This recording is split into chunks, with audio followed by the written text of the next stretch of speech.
Magandang araw po muli sa ating lahat mga idol. Kumusta po tayo? Sana ay nasa mabuti tayong kalagayan lahat at wala tayong mga sakit. Ayan, kailangan natin laging masigla mga idol. Ayan, bali ito mga idol ay ito yung gagawin natin ngayon. Itong bagong project natin, itong inobang green po na ito. Bali ito mga idol ay semi-washover po lamang ito. Hindi natin pipinturahan yung bubong at saka yung hood. Yan po ang hindi natin gagalawin. Bali yung pipinturahan lamang po natin dito ay itong katawan niya. Ngayon ito mga idol ay natanggalan ko na po ito ng mga accessories. Hindi ko na po pinakita sa inyo para po hindi masyadong mahaba ang video natin. Ang mahalaga po yung sa pagpipintura.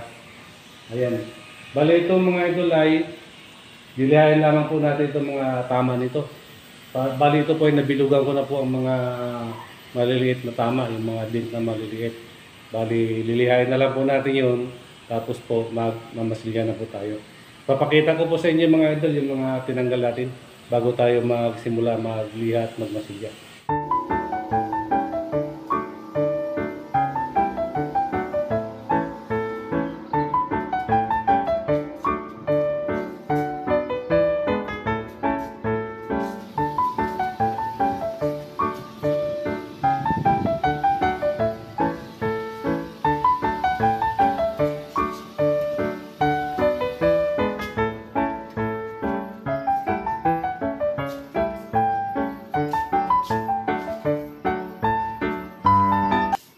Yan po mga idol, bali pwede na po tayo ngayon magliha ng mga binulugan ko na ito para po makapagmasilya na po tayo.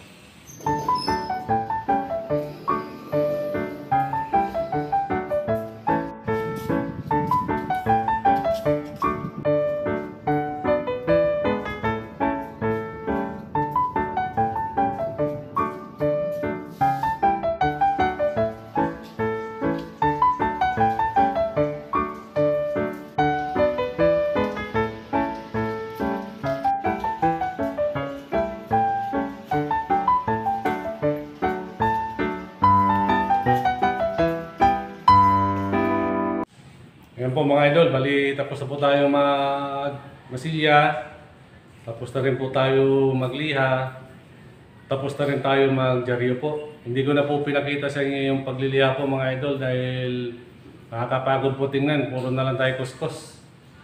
Ayan, ngayon po ito ay naka-dyaryo na po yung pa-primer natin ng mga masilya. Ayan, mapapansin niyo mga idol itong pagtitape ko. Kaya po ganito ito para po hindi po natin siya paprimeran ng buhok.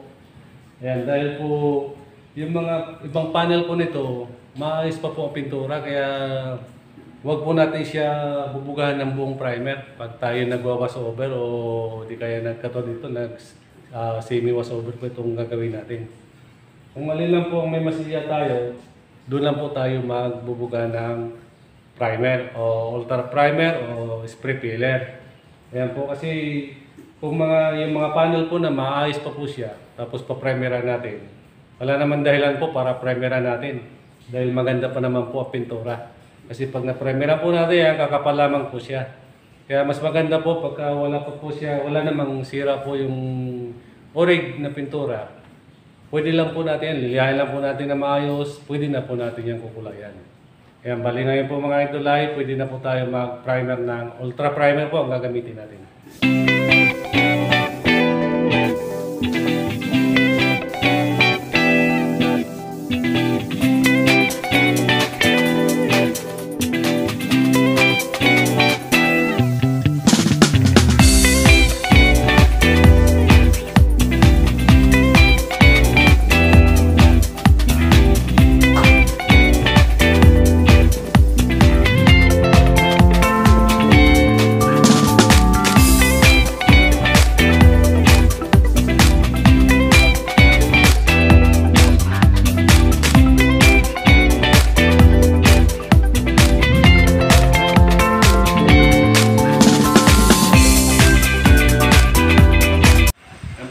Bali, itutuloy na po natin ito.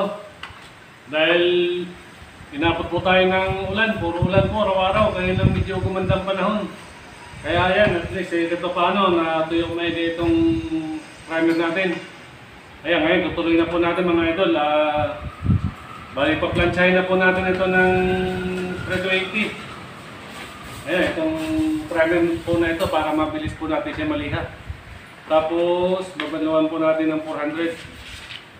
Ayan, at ang pangatlong yan na gagamitin natin ay 600 to mga idol dahil wala tayong 800. Pwede na rin po ito. Ayan, bali ito po yung pang final natin na liha. Ayan, bago tayo magdyaryo, tapos magpupundo po tayo ng kulay natin.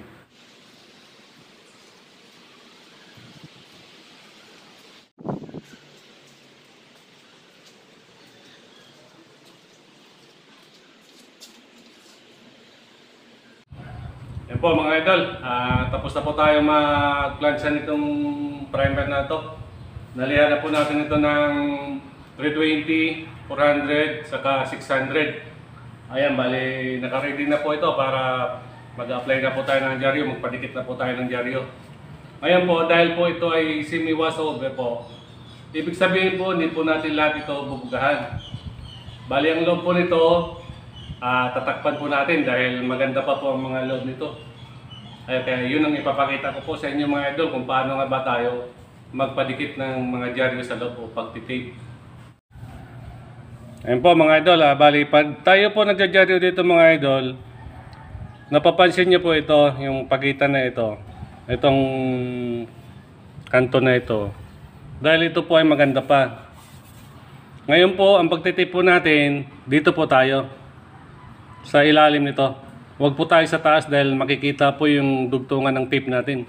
Mapapansin po yung binuga natin na pintura. Kaya dito po tayo sa baba. Ayan, para po ito maprotektahan natin dahil maayos pa po. At saka pag ito po kasi nabubugahan at hindi maayos ang pagkabuga, pansinin po ito. Lalo pagka sasakyan natin ay gusto natin ibenta. Dahil ito po agad yung tinitingnan ng mga mamimili ng sasakyan. Ayan.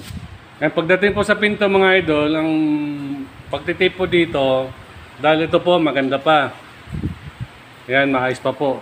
Ngayon, dito po tayo sa kanto na ito. Ayan. Ito po ang titipan natin. Bali dito po ang kanto ng tape natin. Pagitan na ito.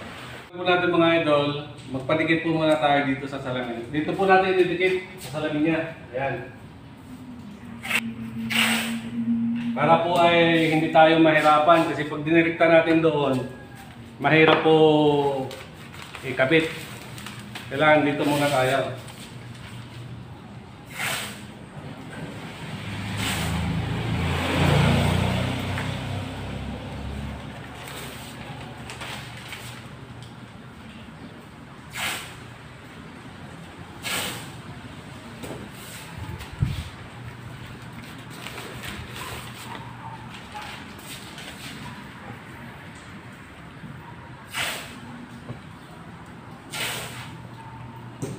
Ayan.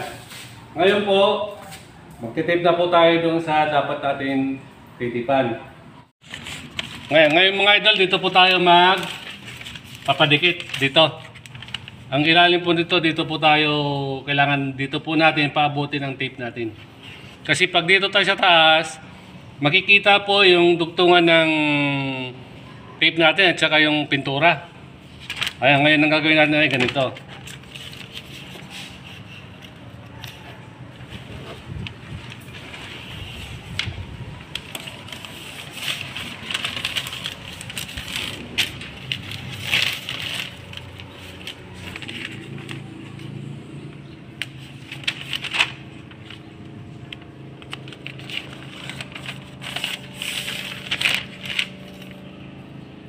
Pagdating naman po mga idol sa pinto ay dito po tayo sa kanto na ito. Ayan.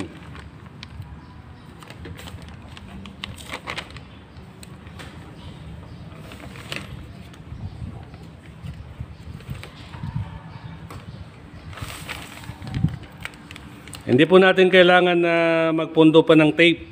Kasi pag nagpundo tayo ng tape, doble trabaho, doble materyales.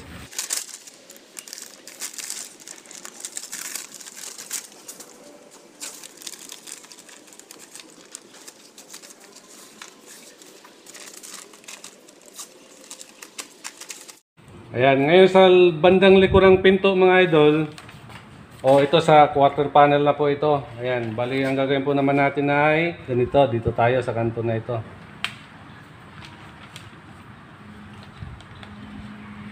Kailangan dito sa pinakakanal niya, diyan natin patatamain yung tape natin.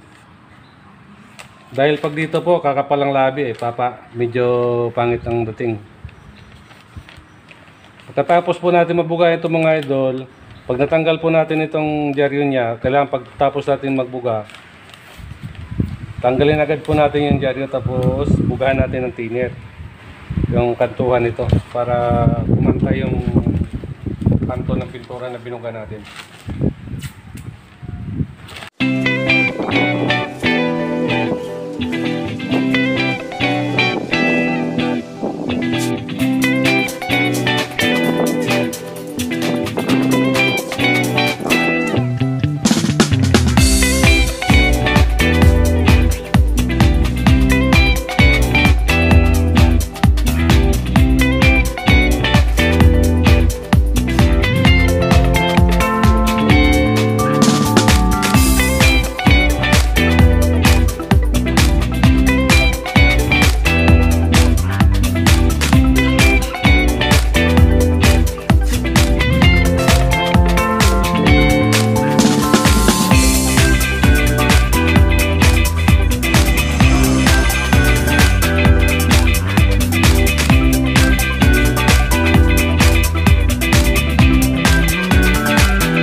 Po mga idol, tapos na po tayo magpadikit ng mga dyaryo.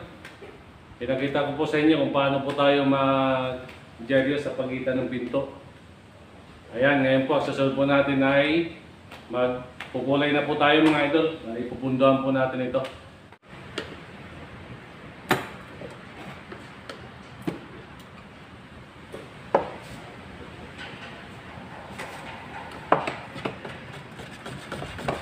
Ayan, ang kulay na ito mga idol ay pinatimpla po natin ito kay Master James Escorel. Ayan, sa bitter living po yung ano nila, page center nila.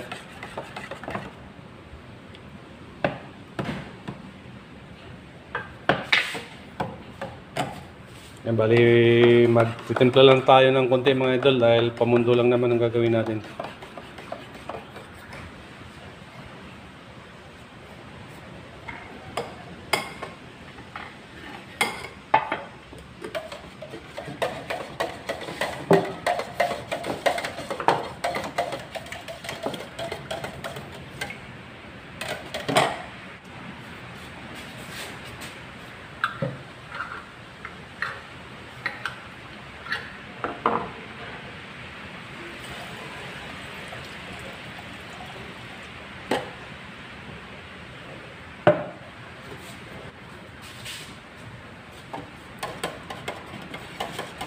Pwede na po tayo magbuga mga idol.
natin ito mga idol. May kunti lang po tayo na bulan na maliliit, kaya madali lang po natin naayos. Yan, bali nakatuyo na rin po ito mga idol dahil kahapon pa po ito. Ayan, kaya pwede na po uli natin ito lihain ng 800, kaya 600 na liha. Para po ay makapag-finishing na po tayo ng kulay niya. Ayan po mga idol, bali tapos na po tayo mag-final preparation dito. Ngayon po ay tutuloy na po natin mga idol yung finishing ng kulay natin. Ayun, bali magsisimula na po tayo magbuka.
po mga idol, bali tapos na po tayo mag-finishing ng kulay natin. Pa-plus up po muna natin mga idol ng 20 minutes para medyo maganda-ganda. Dahil yung panahon po medyo hindi maganda ang panahon ngayon, medyo malamig. Tapos na po yung plus up natin mga idol na 20 minutes. Bali magsisimula na po tayo mag-top coat.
nakapatong na po tayo ng unang patong natin na top. Bali ito po ay pangalawa na. Yung pangatlo at saka pang-apat na patong po natin mga idol, kailangan po ang buga natin ay solid. Ibig sabihin po, medyo ilapit po natin para yung lapat po ng top ay maganda.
Po mga idol, bali tapos na po tayo ng dalawang coating na top coat. Ngayon, pangatlo na po ito. Yung pangatlo po mga idol, saka pangapat, kailangan solid na po yung buga natin. Para yung lapat po ng top coat natin ay maganda.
idol, bali natapos na rin natin itong bagong project natin.